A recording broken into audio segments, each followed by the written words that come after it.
the beginning of November, I decided I wanted to try reading some nonfiction, and since starting that journey, this sounds dramatic, but I feel as though I've been gripped by an insatiable need for knowledge. Like, I cannot get enough. So since a few of you have asked about this journey, I thought I would do a little book haul for you today. I'll show you what I've read so far, what I'm currently reading, and what you can expect me to talk about in the coming month. Let me just sit these down and then we'll jump in. Of course, I've already talked about The Message and Underland. I have full videos for both on my page. But these are essentially what got me started in what I would say are my two main interests right now. The Message is more socio-political, where Underland is more like natural sciences. I followed those up by reading Jesus and John Wayne. Now, I want to make a full video about this, but I am really struggling. I think partially because of the subject matter, but I also think because talking about this book requires a lot of nuance, and nuance is really hard in short form video. This is essentially talking about how the white evangelical movement and the Republican Party got twisted together and the ramifications of that. Like I said, if you guys are really interested in hearing more about this one, let me know and I will try to form my thoughts around it. Now, right at this moment, I am reading two nonfiction books. I am reading A People's History to the United States and Braiding Sweetgrass. This is a very curious pair of books to read because I feel like A People's History is just tearing my soul apart,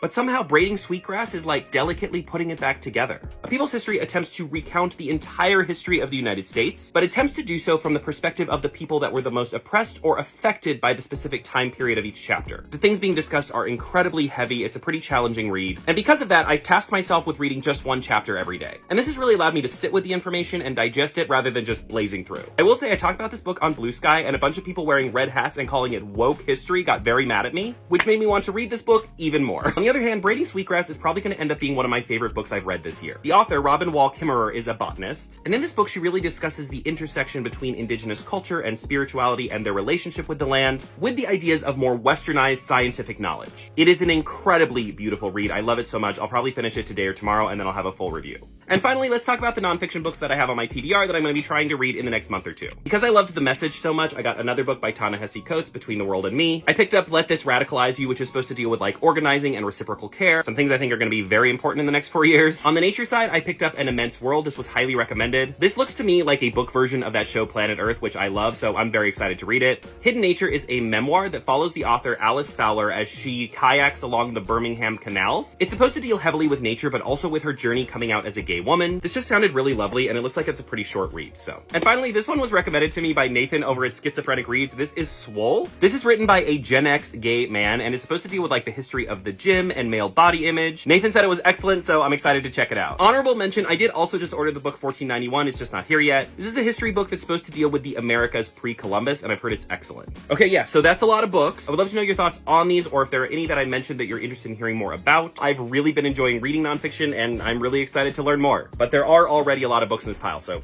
I'm gonna get back to reading now.